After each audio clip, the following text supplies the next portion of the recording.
Hi guys! Magandang tanghali. Magandang hapon na pala. Ayan. Mag-harvest lang ako ng kalamansi doon. So, aakyat ako dyan. Basta, tingnan nyo na lang kung anong gagawin. Magsusuperwoman ako ngayon. Kasi hinog na yung mga kalamansi doon. Wait lang, pakita ko muna sa inyo bago ko i-harvest kung ano nang itsura ng mga kalamansi doon na hinog na. 5, 4, 3, 2, 1, go!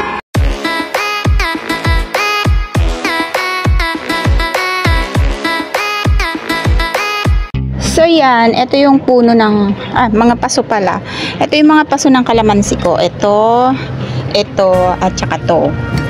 Tapos itong isa na to, ket-ket to. Kaso, hindi pa siya nagbubulaklak or namumunga. Pero ang tagal na nito. Tapos ito, naputol yung, ano ba ibig sabihin? Nawala na yung pinaka main na puno niya kasi in-invade na itong tinanim ko dito na itong dalawa na to. Pero meron pa rin naman kalamansi dyan. Ayan o. Nagsibol siya ng panibagong sanga. So ito siya. Ayan. So aantayin ko ulit lumaki yan. Tapos ito may natira pa rin pala. Itong sanga na to. So etong puno na to masukal. At saka to, ayan, kalamansi po yan. Ang dami-dami niyang bunga. Hinog na siya actually. Ayan o. Puro na mga dilaw. Hindi ko lang alam kung makikita nyo. Ayan. Ayan. So, kailangan ko nang i-harvest. Kasi nahinugan na tong puno baka mamatay. Kaya kailangan na nating tanggalin. Hindi kasi visible sa camera yung mga ibang bunga niya. Kasi against the light pati. Pero ayan o. Ayan siya o. Ayan. Ayan sila. Ayan o. Tapos doon, yan yun sumisilip. Ayun pa, dun sa taas. Ayan, mga hinog na siya. So, pakita ko na lang sa inyo mamaya kapag nakuha ko na. Ayan, balik ko lang kayo sa dating pwesto nyo. Ayan, ito lalagyan ko. Tsaka may gunting ako. Aakyat lang ako ha. Doon lang kayo.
Andito ako sa taas, guys.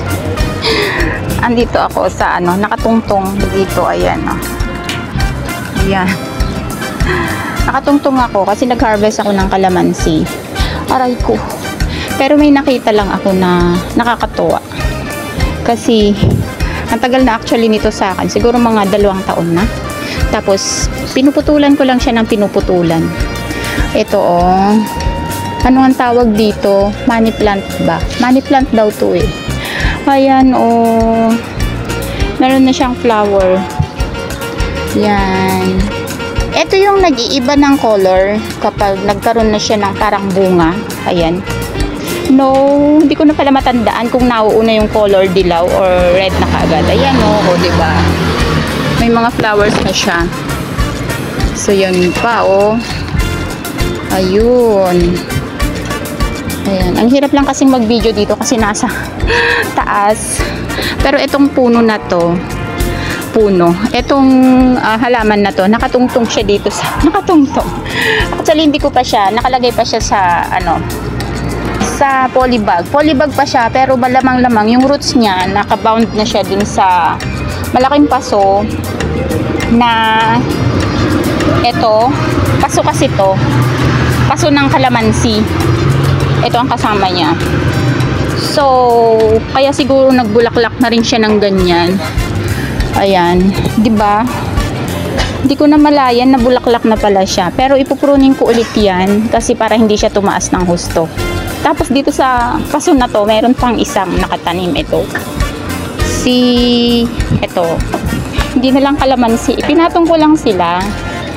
Dati dito sa paso ng kalamansi, nakapatong lang 'yan. Ito, oh. Ano to eh, ang tawag to, Palawan cherry blossom. Pero nakailang putol na rin ako sa kanya kasi tumatangkad siya eh, kapag hinangin baka malaglag. So pinuputulan ko sila ng pinuputulan. So yan, kasama ng mga kalamansi yan. Ayan, etong aking kalamansi. Ayan, tapos yun, may tanglad din ako doon. Yan. Ayan, na mga napabayaan na. Tapos ito, kiat-kiat to na hindi pa nagbubunga. Hindi nagbubulak lang, hindi nagbubunga. Ayan. So yan, magulo pa rin ang garden ni Weng BTE kasi tamad pa siya pag-ayos. Sinamantala ko lang mag-video ngayon kasi nag-harvest ako ng kalamansi. Which is hinog na. So yan, ito nga po yung aking mga na-harvest. Hindi na nagkasya sa lalagyan kasi kinuha ko pa ito yung tangkay. Kailangan kasi mapruning yung kalamansi para magpanibago siya ng ano, magpanibago siya ng sanga. So prinuning ko na kaya ganyan yung paggupit ko sa kanya, pagkuha ko ng bunga, marami siyang dahon. So ipapakita ko na lang sa inyo mamaya. Diyan lang kayo. So yan guys, ito yung nakuha ko. Ilipat ko na. Hindi pala kasya dito sa pinaglagyan ko. Ito lang yung una kong lalagyan kanina. So apaw siya. Kasi kahit tanggalan ko to ng mga dahon-dahon, hindi pa rin kasya dito. Kasi maliit lang. Pero tignan nyo, oh. Oh, ang dami. Tapos, tignan nyo naman, puro hinog na siya. Oh. So, babawasan ko lang to ng mga konting tangkay-tangkay. Sabi ko nga sa inyo, prinuning ko na ng diretso yung kalamansi. Ayan. So, ganyan ako magkuha. Ganyan po kami magtanggal ng bunga. Puputulin talaga yung ibang part ng sanga kung saan yung bunga. Para mapruning na yung kalamansi at panibagong sanga siya. Kung saan doon na naman tutubo yung panibagong bulaklak tsaka bunga niya. So yan, itong mga kalamansi na to, na sila, siguro hindi kasi sabay-sabay yan nung tinanim, nung mabili. Yung isa siguro nasa 5 years na dito sa, or more than, kasi parang yung pinakahuling tinanim namin dyan bago pa mag-pandemic nandyan na siya nakatanim. So matagal na talaga. Matagal na talaga sila. Pero buti na lang kahit papaano nakakapagbigay pa rin sila ng bunga. Ayan, nahihinugan na nga ako ng kalamansi ngayon. Ayan. Dati-dati nung taghirap ang kalamansi, pati ito nakikisabay, wala rin siyang bunga. Pero ngayon, medyo masipag siyang magbunga. Kaya yan, nakapag-harvest tayo na nahahayaan siya na nahihinugan sa puno. Which is, hindi siya dapat mahinog sa puno yung kalamansi. Kasi sabi nila, namamatay daw po yung kalamansi, yung pinakapuno niya. Pero so far, sana hindi siya mamatay. At least kinuha ko na yung mga bunga niya. Yan. So, yun lang naman po. Tanggalan ko lang siya ng konting mga sanga-sanga. Pakita ko na lang ulit sa inyo. So, yan. Ito na siya. Tinanggalan ko na ng konting sanga-sanga. So, ganyan ko lang siya. Kakayaan ko lang siyang ganyan. May mga konting ang tawag dito, dahon, tsaka tangkay.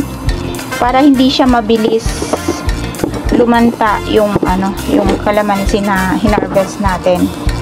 So, yan. Ano kayang gagawin ko dito sa kalamansi na to? Siguro na lang ako, kalamansi juice. Ayan, kailangan natin to ngayon. Vitamin C. O, diba? O, hinog na sila. As in, hinog. O. Hinog na hinog. Ang ganda. Ang ganda ng kulay. O, parang maliit na As in, nahinog siya sa puno. Lahat siya walang nahalong medyo green-green po. Ayan. Thank you so much for watching again. Yun lang naman po ang laman ng ating video for today. Maraming salamat sa muling pagsubaybay nyo sa mga videos ni MBTE. Thank you so much sa inyong support. Bye-bye everyone. Keep safe and God bless.